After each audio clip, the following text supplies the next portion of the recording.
Chapter 8. Explanation.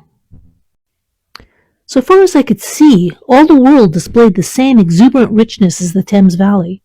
From every hill I climbed, I saw the same abundance of splendid buildings, endlessly varied in material and style, the same clustering thickets of evergreens, the same blossom-laden trees and tree ferns.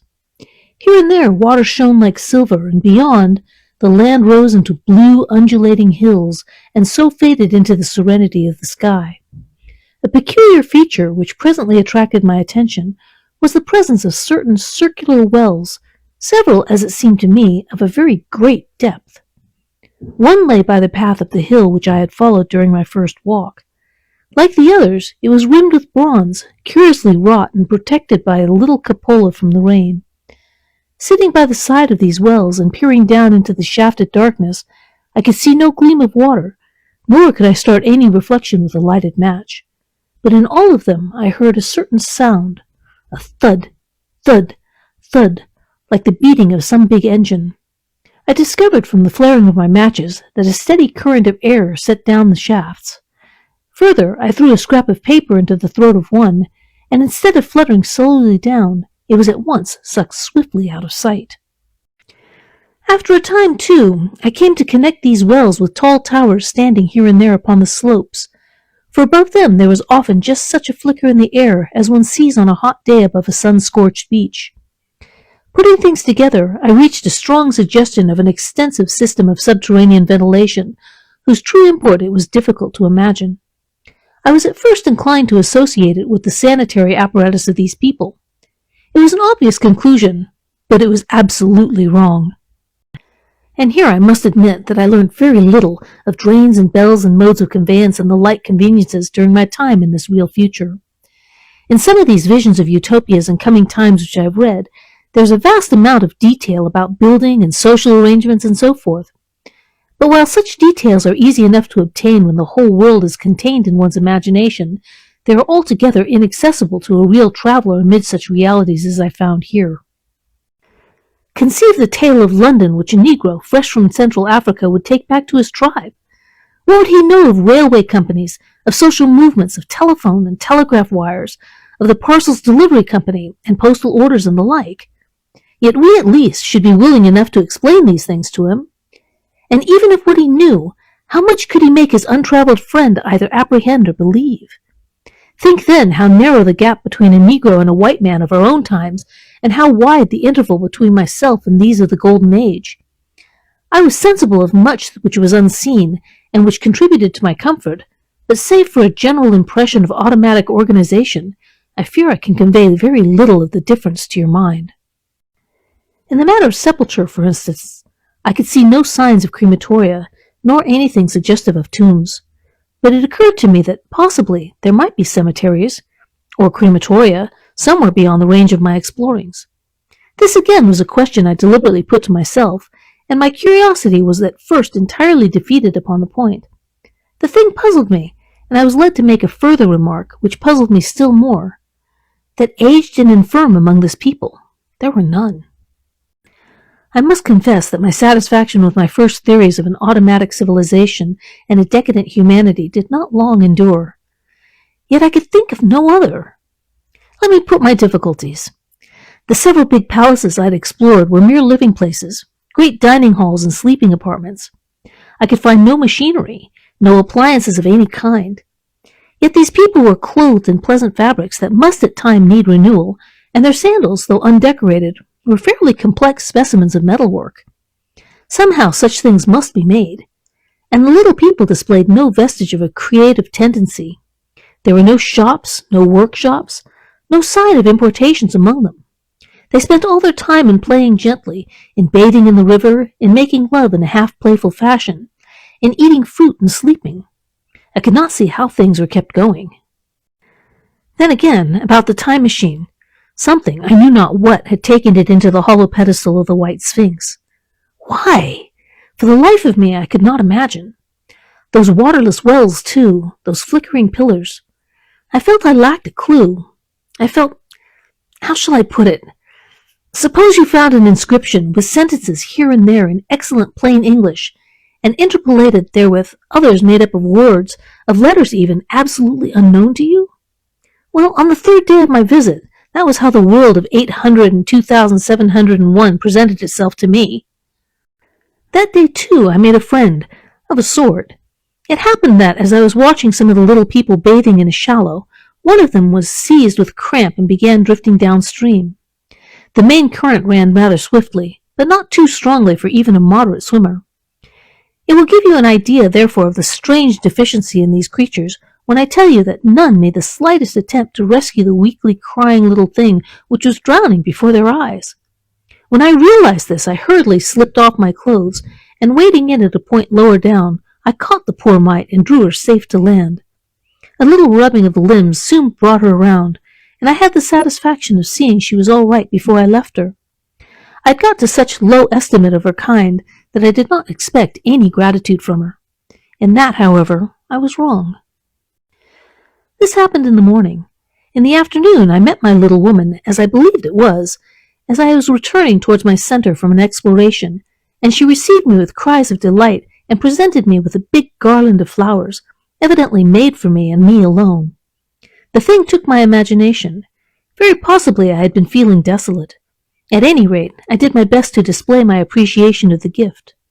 We were soon seated together in a little stone arbor, engaged in conversation, chiefly of smiles. The creature's friendliness affected me exactly as a child's might have done. We passed each other flowers, and she kissed my hands. I did the same to hers. Then I tried to talk, and found that her name was Weena, which, though I don't know what it meant, somehow seemed appropriate enough. That was the beginning of a queer friendship which lasted a week, and ended, as I will tell you. She was exactly like a child. She wanted to be with me always. She tried to follow me everywhere, and on my next journey out and about, it went to my heart to tire her down and leave her at last exhausted and calling after me rather plaintively. But the problems of the world had to be mastered. I had not, I said to myself, come into the future to carry on a miniature flirtation. Yet her distress when I left her was very great. Her expostulations at the parting were sometimes frantic, and I think altogether I had as much trouble as comfort from her devotion. Nevertheless, she was, somehow, a very great comfort. I thought it was mere childish affection that made her cling to me. Until it was too late, I did not clearly know what I had inflicted upon her when I left her. Nor, until it was too late, did I clearly understand what she was to me. For by merely seeming fond of me, and showing in her weak, futile way that she cared for me, the little doll of a creature presently gave my return to the neighborhood of the White Sphinx almost the feeling of coming home, and I'd watch for her tiny figure of white and gold as soon as I came over the hill. It was from her, too, that I learnt that fear had not yet left the world. She was fearless enough in the daylight, and she had the oddest confidence in me. For once, in a foolish moment, I made threatening grimaces at her, and she simply laughed at them. But she dreaded the dark, dreaded shadows, dreaded black things. Darkness to her was the one thing dreadful. It was a singularly passionate emotion, and it set me thinking and observing. I discovered then, among other things, that these little people gathered into the great houses after dark and slept in droves. To enter upon them without a light was to put them into a tumult of apprehension. I never found one out of doors, or one sleeping alone within doors after dark. Yet I was still such a blockhead that I missed the lesson of that fear, and in spite of Weena's distress, I insisted upon sleeping away from these slumbering multitudes. It troubled her greatly, but in the end her odd affection for me triumphed, and for 5 of the nights of our acquaintance, including the last night of all, she slept with her head pillowed on my arm. But my story slips away from me as I speak of her. It must have been the night before her rescue that I was awakened about dawn. I'd been restless, dreaming most disagreeably that I was drowned, and that sea anemones were feeling over my face with their soft palps. I woke with a start, and with an odd fancy that some greyish animal had just rushed out of the chamber. I tried to get to sleep again, but I felt restless and uncomfortable. It was that dim grey hour when things are just creeping out of the darkness, when everything is colourless and clear-cut and yet unreal. I got up and went down into the great hall, and so out upon the flagstones in front of the palace. I thought I would make a virtue of necessities and see the sunrise. The moon was setting, and the dying moonlight and the first pallor of dawn were mingled in a ghastly half-light. The bushes were inky black, the ground a sombre grey, the sky colorless and cheerless, and up the hill I thought I could see ghosts. Several times as I scanned the slopes, I saw white figures. Twice I fancied I saw a solitary, white, ape-like creature running rather quickly up the hill, and once near the ruins I saw a leash of them carrying some dark body. They moved hastily. I did not see what became of them. It seemed that they vanished among the bushes. The dawn was still indistinct, you must understand. I was feeling that chill, uncertain early morning feelings you may have known. I doubted my eyes. As the eastern sky grew brighter and the light of the day came on, and its vivid coloring returned upon the world once more, I scanned the view keenly, but I saw no vestige of my white figures. They were mere creatures of the half-light. They must have been ghosts, I said. I wonder whence they dated, for a queer notion of Grant Allen's came into my head and amused me. If each generation die and leave ghosts, he argued, the world at last will get overcrowded with them. On that theory they would have grown innumerable some 800,000 years hence, and it was no wonder to see that 4 at once. But the jest was unsatisfying, and I was thinking of these figures all the morning until Weena's rescue drove them out of my head. I associated them in some indefinite way with the white animal I had startled in my first passionate search for the time machine. But Weena was a pleasant substitute, yet all the same they were soon destined to take far deadlier possession of my mind. I think I have said how much hotter than our own was the weather of this golden age. I cannot account for it. It may be that the sun was hotter, or the earth nearer the sun. It is usual to assume that the sun will go on cooling steadily in the future, but people unfamiliar with such speculations as those of younger Darwin forget that the planets must ultimately fall back one by one into the parent body. As these catastrophes occur, the sun will blaze with renewed energy, and it may be that some inner planet had suffered this fate. Whatever the reason, the fact remains that the sun was very much hotter than we know it. Well, one very hot morning, my 4th, I think, as I was seeking shelter from the heat and glare in a colossal ruin near the great house where I slept and fed, there happened this strange thing. Clambering among these heaps of masonry, I found a narrow gallery whose end and side windows were blocked by fallen masses of stone. By contrast with the brilliancy outside, it seemed at first impenetrably dark to me. I entered it groping, for the change from light to blackness made spots of color swim before me. Suddenly I halted, spellbound.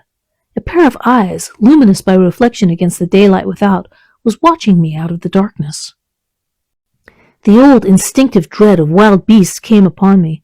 I clenched my hands and steadfastly looked into the glaring eyeballs. I was afraid to turn. Then the thought of the absolute security in which humanity appeared to be living came to my mind. And then I remembered that strange terror of the dark. Overcoming my fear to some extent, I advanced a step and spoke. I will admit that my voice was harsh and ill-controlled. I put out my hand and touched something soft. At once the eyes darted sideways, and something white ran past me. I turned with my heart in my mouth, and I saw a queer little ape-like figure, its head held down in a peculiar manner, running across the sunlit space behind me. It blundered against a rock of granite, staggered aside, and in a moment was hidden in a black shadow beneath another pile of ruined masonry. My impression of it is, of course, imperfect, but I know it was dull white, and had strange, large, grayish-red eyes, also that there was flaxen hair on its head and down its back. But as I say, it went too fast for me to see distinctly. I cannot even say whether it ran on all fours or only with its forearms held very low. After an instant's pause, I followed it into the second heap of ruins. I could not find it at first, but after a time in the profound obscurity, I came upon one of those round, well-like openings of which I have told you, half closed by a fallen pillar. A sudden thought came to me. Could this thing have vanished down the shaft? I lit a match, and looking down I saw a small, white, moving creature with large, bright eyes, which regarded me steadfastly as it retreated. It made me shudder. It was so like a human spider. It was clambering down the wall, and now I saw for the first time a number of metal foot and handrests forming a kind of ladder down the shaft. Then the light burned my fingers and fell out of my hand, going out as it dropped, and when I had lit another one, the little monster had disappeared. I do not know how long I sat peering down that well. It was not for some time that I could succeed in persuading myself that the thing I had seen was human. But gradually the truth dawned on me, that man had not remained one species, but had differentiated into two distinct animals, that my graceful children of the upper world were not the sole descendants of our generation, but that this bleached, obscene, nocturnal thing, which had flashed before me, was also heir to all the ages. I thought of the flickering pillars and of my theory of an underground ventilation. I began to suspect their true import. And what, I wondered, was this lemur doing in my scheme of a perfectly balanced organization? How was it related to the indolent serenity of the beautiful overworlders? And what was hidden down there at the foot of that shaft? I sat upon the edge of the well, telling myself that, at any rate, there was nothing to fear, and that there I must descend for the solution of my difficulties. And withal, I was absolutely afraid to go. As I hesitated, two of the beautiful upper-world people came running in their amorous sport across the daylight and the shadow. The male pursued the female, flinging flowers at her as he ran. They seemed distressed to find me, my arm against the overturned pillar, peering down the well. Apparently it was considered bad form to remark on these apertures, for when I pointed to this one and tried to frame a question about it in their tongue, they were still more visibly distressed and turned away. But they were interested in my matches, and I struck some to amuse them. I tried them again about the well, and again I failed. So presently I left them, meaning to go back to Weena and see what I could get from her. But my mind was already in revolution. My guesses and impressions were slipping and sliding into new adjustment. I had now a clue to the import of these wells, to the ventilation towers, to the mystery of the ghost, to say nothing of a hint at the meaning of the bronze gates and the fate of the time machine. And very vaguely there came a suggestion towards a solution of the economic problem that had puzzled me. Here was the new view. Plainly, the second species of man was subterranean. There were three circumstances in particular which made me think that its rare emergence above ground was the outcome of a long-continued underground habit. In the first place, there was the bleached look common in most animals that live largely in the dark, the whitefish of the Kentucky caves, for instance. Then, those large eyes with that capacity for reflecting light are common features of nocturnal things. Witness the owl and the cat.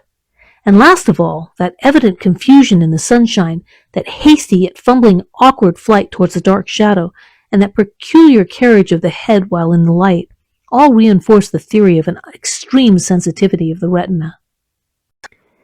Beneath my feet, then, the earth must be tunneled enormously, and these tunnelings were the habitat of the new race.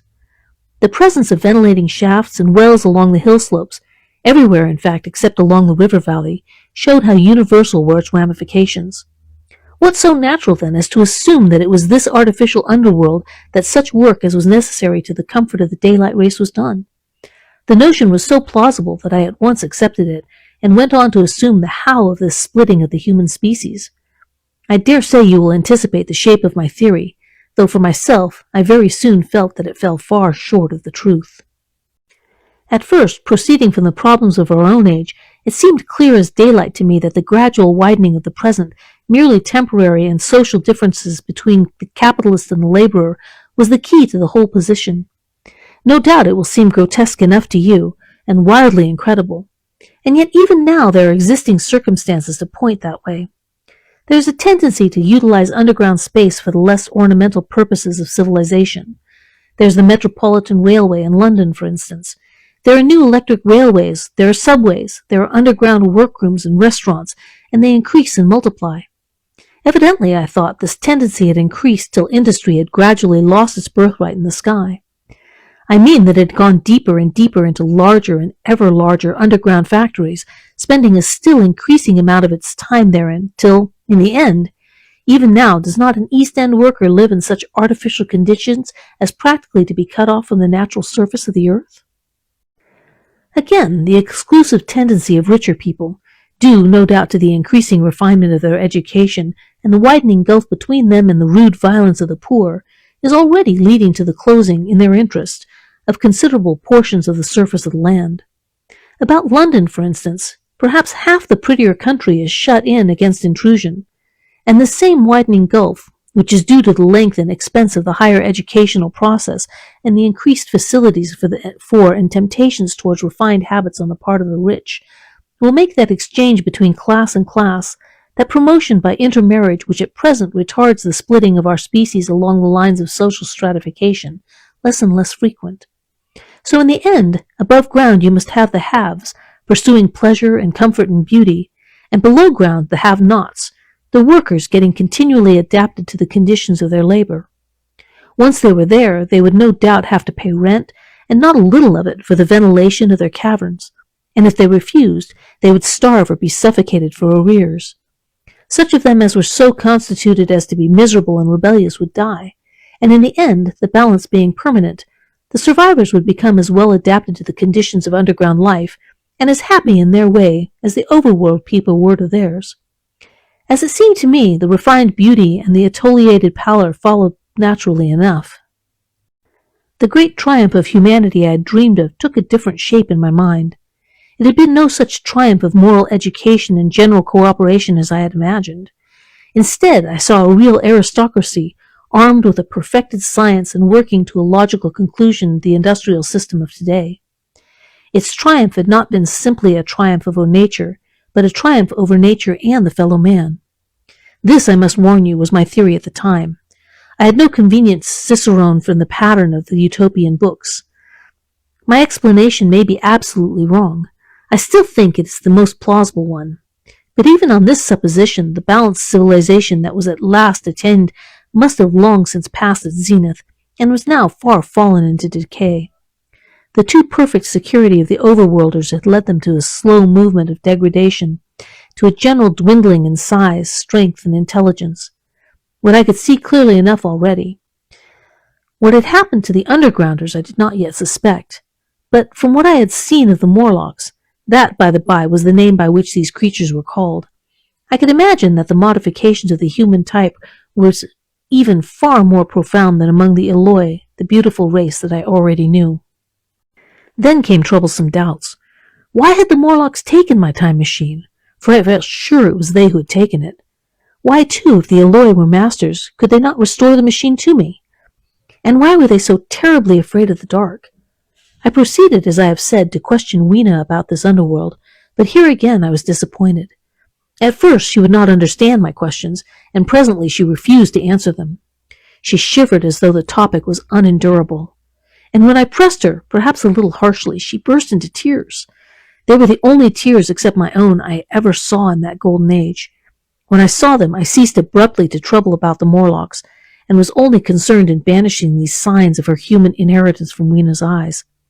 And very soon she was smiling and clapping her hands while I solemnly burnt a match.